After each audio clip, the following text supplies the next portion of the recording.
Hello and welcome back to another episode of Injustice For All MMA.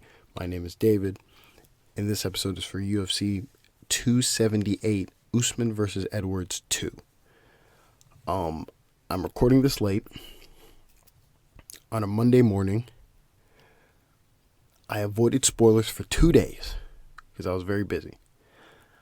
I avoided spoilers. Somehow, someway I avoided spoilers. I didn't touch my phone. There's a string of notifications on my phone that quick little ramble. When I'm not able to watch fights, I set up my settings for ESPN, for Twitter, to only go into the notification settings, meaning I have to access them to actually see the notifications. I've dodged everything. And now we get to the card. This, I don't want to call this one of my favorite cards. This was a really fun card. We had draws.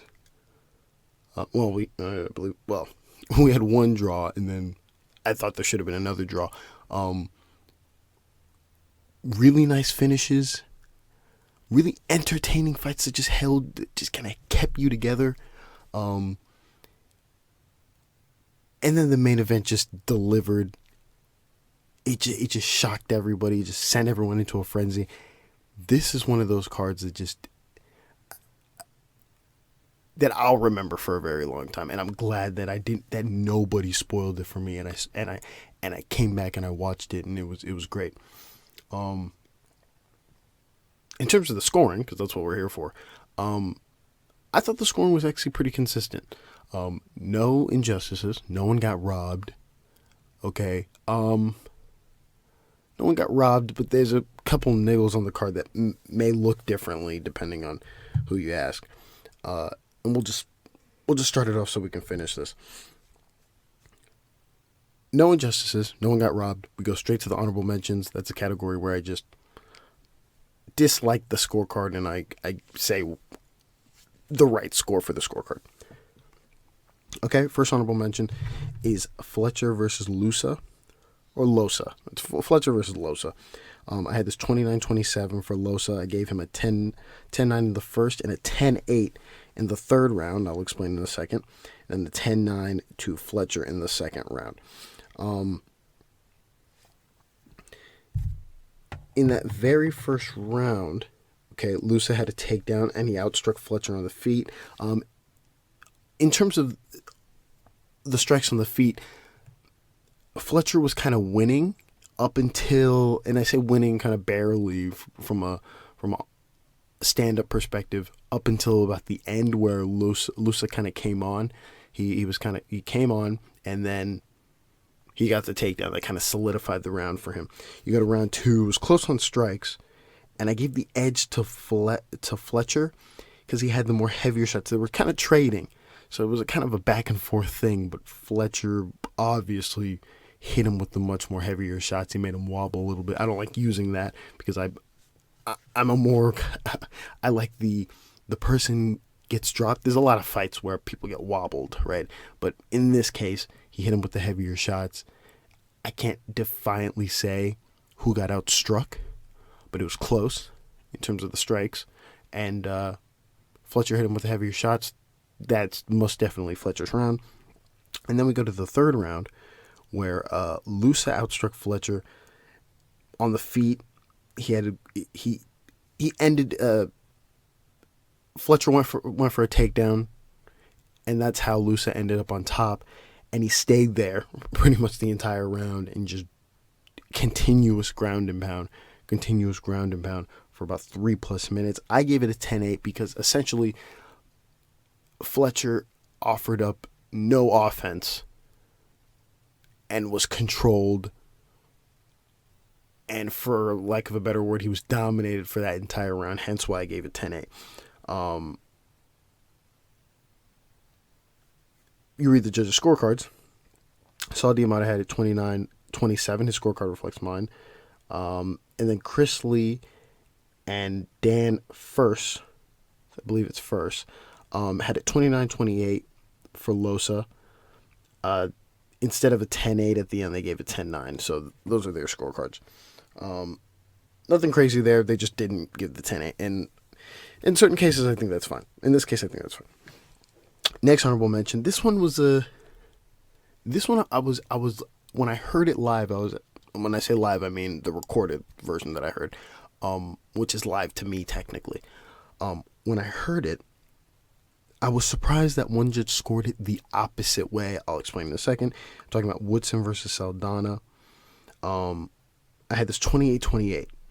I gave the first 2 rounds to Saldana and the last round to Woodson. I gave the first round is a 10-9 for Saldana, but there was a point deduction in the first because of an illegal knee to the head by Saldana, which makes that round a 9-9. And then when you add it all up, it's 28-28. So in that first round, okay, Saldana outstruck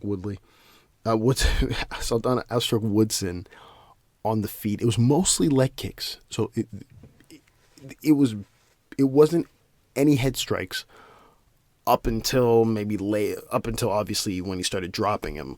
But it was mostly all leg kicks, right? He was slipping all of Woodson's shots, and he was landing a bunch of leg kicks. He outstruck him on the feet in that capacity via leg strikes, and then dropped Woodson twice. Okay, and that's when he delivered the illegal knee. Then he got pointed. You go to the second round where Saldana again pretty much did the same thing they did in the first, minus the drops, but he outstruck Woodson, mostly leg kicks again. He slipped a lot of Woodson's shots. Got a takedown with a little bit of ground and pound, and then Woodson had this long submission attempt in. When I say long, I mean about 30 seconds, maybe 20, 40, I can't remember the time, but he had a little bit of time. He had a submission attempt in, but Saldana was okay, but it wasn't enough to give him the round in any sense of the imagination, hence why that round goes to Saldana. Objectively speaking, I don't think that round should go to Woodson at all. Third round is the second round they're all clear rounds. What am I saying? The third round is another clear round where Woodson outstruck Saldana. This round was weird because it was sloppy. They were both tired, and so it looked as though they were just kind of like noodle arming at each other. But if you watch that fight, Woodson is outstriking Saldana. He's landing clean almost every time he throws. He outstrikes Saldana well enough to win this round, and he also got a takedown. Hence why I got 28-28. You read the scorecards, and this is where I get a little pissy. Mike Bill had it 28-28. His scorecard reflects mine. Perfect scorecard. His scorecard reflects mine. Then you go to Derek Cleary. He gives the second round he gives to Woodson. Yeah, the second round he gives to Woodson. And the third round he gives to Woodson. He gives the first, obviously, to Saldana, but the point deduction. But the second round he gives to Woodson. This is nonsense. This is an honorable mention to Derek Cleary. This is nonsense. He was losing on the feet. He was losing when he got to the ground, and he cinched up a submission. That doesn't give him the round. That doesn't give him the round at all. I'm surprised that happened. Honorable mention. We move on. And then we have Rich Montanez, who had a 29-27 for Saldana. A 10-9 in the last 2 rounds. So theoretically, minus the point deduction, he gave a 30-27. It's 29-27, but he gave a 30-27. Honorable mention him. This is fucking stupid. He gave the first to Saldana. Understandable. That's correct. He gives the second to Saldana. That's correct. And then he gives the third to Saldana when Saldana was outstruck that entire round. Nonsense. Honorable mention. We move on. If it ended in a draw, it ended in a split draw, but it's a draw, so the right decision was made. Third honorable mention, Tabur versus Romanov. I'm not usually going to say this because the 10-8s are subjective, right? When judges implement the 10-8, it's an opinion almost. Let's just be honest here, right? It's an opinion. But I feel like this is one of those opinions where, you know, it should weigh really, really heavy. And for some reason, it didn't. It only weighed heavy on one judge. We go to Tabor versus Romanov. I had this fight 28-28. I gave a 10-8 to Romanov in the first, and then a 10-9 to Tabor in the second and the third. In that first round, Romanov had 2 takedowns with ground and pound for the entire round. I mean, Tabor got off no offense. He was controlled for the entire round. Continuous strikes from Romanov the entire round. Possible 10-8. I put a 10-8. Then you go to the second round. Tabor outstruck Romanov on the feet. Had some ground and pound for about a little bit for a minute. He ended up on top somehow, probably from Romanov attempting a takedown. And he landed some ground and pound there for about a minute plus. And then right at the very, very end, Romanov kind of reversed position and landed a couple shots, but nowhere close to stealing that round. It was obviously Tabor's round. And then the third round, Tabor outstruck Romanov. Clear as day, his round, boom, 28-28. You go to the judges' scorecards. Derek Clearly, who scored it wrong on the, I think so. Let me make sure I get this right. Yeah, Derek Clearly, who scored this for Woodson, right? Scored the fight for Woodson in 2 fights ago. Scored it for Woodson. Scores it correctly here, in my opinion. He gives it a 28-28. Scores it exactly like me. And then Mike Bell gives the last 2 to... Essentially, Mike Bell and Sal D'Amato, their scorecard reflects mine minus the 10-8. So they give it 10-9 to Romanov. They do not give out the 10-8, which I'm actually surprised at.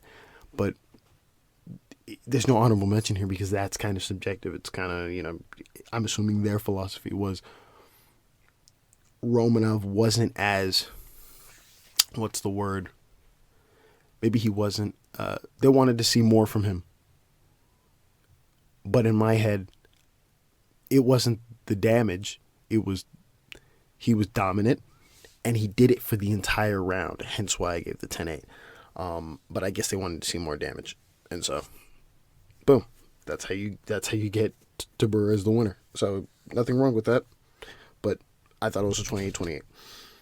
We go to the next honorable mention, which is the last honorable mention. And I think, honestly, the one that pisses me off the most, when I heard the scorecard, I was kind of mad. I'm not a commentary guy, meaning, like, I listen to the commentary while I watch the fights. That doesn't influence my scorecards, but I'm not a commentary guy in the sense that I blame the commentary for how the scoring is. That's fucking goofy and nonsense. I hate when people do that. But I didn't like when they were like, hey, this is kind of close. I wonder how they're going to score this. I'm lost. Because later in the night, DC was like, hey, I forgot what fight it was. I forgot who he was talking about. I think he said... Maybe it was one of the rounds in Usman Edwards who was like, hey, he did well on the feed and he took him down a couple times. That's his round, right? So DC understands the scoring system here. I'm surprised that he just threw up I'm going to be surprised how they score this round. We've seen thousands of rounds like this before. If you watch enough fights, you will see billions of rounds like this. Let me just put it out to you, okay? The fight I'm talking about is Aldo versus Dvalishvili. Before I explain, I'll just go through the scorecard. I had it 30-27 Dvalishvili. Simple. Okay? First round, close on strikes. And when I say close on strikes, they had very few strikes. So, both were throwing leg kicks. But if you look at it in total, Dvalishvili outstruck Aldo. Leg kicks, but most importantly, with head strikes. He landed the most head strikes. Second round, Dvalishvili outstruck Aldo. Almost all of the strikes were pretty much in the clinch, and they were all knees to the leg. They were mostly all in the clinch, if not all. But I'm going to say mostly. And then in the third, he just outstruck Aldo. That's simple as that. He outstruck Aldo everywhere. But like I was saying before, in that first... not in the first. I think it was the second they called it. Because in the first, I think it's pretty simple to score. We've seen rounds like that before. The second is where they were like, I think... when they translated what Aldo's corner said, I think what they missed is they were saying when Aldo's corner was telling him, hey, we don't know if the judges are going to score you just chilling on the fence. I think what they meant, I think what the commentary missed was, I think they were being sarcastic in the sense that, hey, you have to fucking move. Kind of like in the Santos versus Valentino fight where they were like, hey, Santos, when you're down there, you gotta be active, right? They were kind of telling him, hey, you gotta fucking move. That's what I think they missed. In that second round, he was very just, I'll defend, I'll kind of stay still. I won't throw any offense. I'll throw very little offense. And that's what happened there. But the judges' scorecards, when I heard it, I kind of gave a grimace because I'm lost in how you can give the first round to Aldo. Saldana, he had it 29-28 for Dvalishvili. It's all for Dvalishvili, but he had it 29-28. He gave the first round to Aldo. Honorable mention. That makes no sense. Mike Bell had it 30-27. Correct. And then Chris Lee, same thing as Saldana, 29-28. Honorable mention to those two, Saldana and Chris Lee. That makes logically no sense. And that's all I got. But other than that, it was a great card. I won't say insane card. A lot of decisions, but they were entertaining fights. There were fights where you were just like, oh shit, what's going to happen because of the point deduction, right? The Rockhold Costa fight. There were many times I was like, oh my God, Costa's going to get knocked out, right? But then I was thinking back to the Romero thing, and I was like, oh, okay, well, he didn't get knocked out there. And then I was thinking back to the Izzy thing, and I was like, well, he did lose there. So, just, this card delivered immensely, and I'm grateful for that. But other than that, the scorecards were pretty consistent, pretty straight, pretty well. Main event, beautiful. And now we wait for 3 more weeks where the pay-per-view is going to be weird. Anyways, thank you for listening. And God bless.